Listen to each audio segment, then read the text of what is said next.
Hi everyone, it's Miss Lee. I was asked by Ms. Lim to work with you guys on how to create a bibliography, or what we call works cited.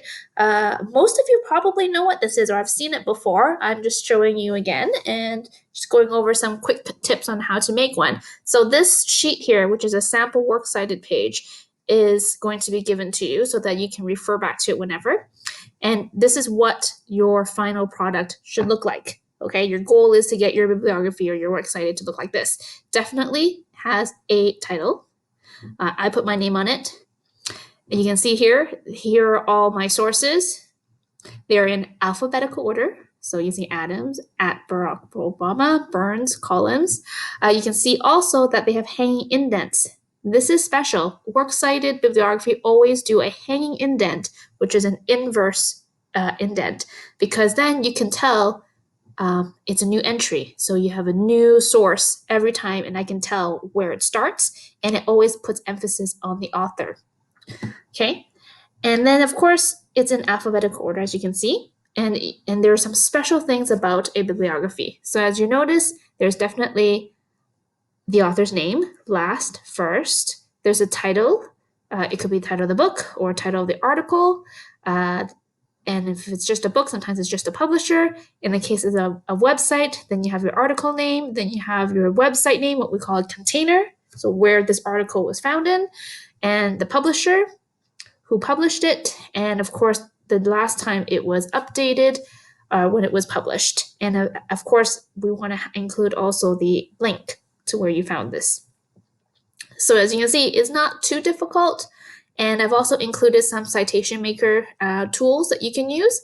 And I'm going to show you one of them right now, maybe two if I have time.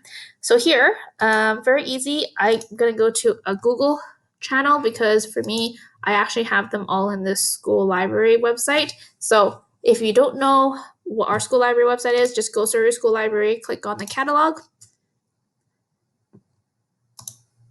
and it'll take us there. We'll click on our school. And the reason why I like pointing you out here, because, most of the stuff is here anyway. Digital resources, if you need sources to help you with your research. And here, I have them bookmarked for you. So MLA Citation Maker is the one I like to use, mostly because there are no ads on this. And it's straightforward. It asks you questions, you answer it, and it helps you create one. So here, if I pick what option I used. So most likely you used a website. So this is how it is, how it looks like. So it'll ask you questions like, how many authors are there? Maybe there's one, maybe there's two. So all you have to do is fill in the blanks and they'll help you out. Are you using the entire website, or are you using an article in it or a page? So then if you're using just a page, you're going to give us the name of the article and then the name of the website. And then here the publisher and whether you have a date or not. And usually sources, publication dates are at the bottom of the website. And then at the end, you can plunk in your URL and then you press create citation and it will create it. All you have to do is clear the form and keep going, and it'll do it all here for you, and it'll put it in alphabetical order. And at the end, all you have to do is save it as a Word doc or as a Google Doc, and it'll actually create the sample. It'll create this. So it'll look exactly like this, well, without that. And it'll be in alphabetical order with all the formatting and everything. So if I were you, this is a great tool to use. Obviously, it's a little bit more difficult. Some of you may have heard EasyBib. It's a little bit easier to use, but there's a lot of ads. So you have to be a little bit more careful when you're using it. So here, create citations, and you have to be it's a little trickier. So you have to be a little bit more smart about it. So you can say, I'm going to choose a website, and all you have to do is put in your link. All you have to do is highlight the link, copy it, and paste it back into here, and it'll search it and it'll put in all the information for you. The only downside is that it's not always right. Okay, so when it's not always right, you have to double check. So here they're saying like, oh, I found all this information.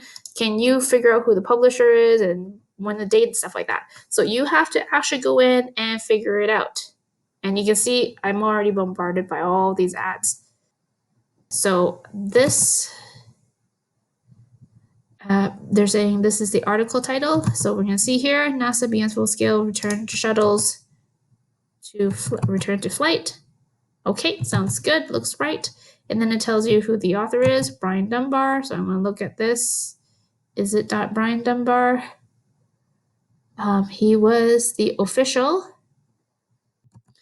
And then if you look at all the other information, it tells you it's NASA, the sponsor NASA. And then all I have to do is put in the year. And then am I sure? Yeah, and then it's 2007. So you can see here on the bottom, that's when it was last updated, November 25th, 2007. So I can put that in.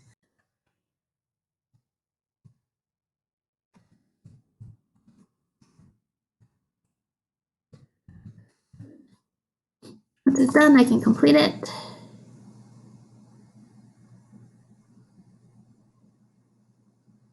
Great. And here it is.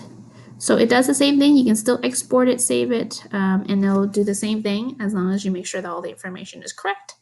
Sounds good. So I hope that helps. If you still have questions or you're still not sure or you're not sure about the websites you're using, feel free to contact me. I'm only a message away. All right. So thank you so much for listening, and I'll see you soon.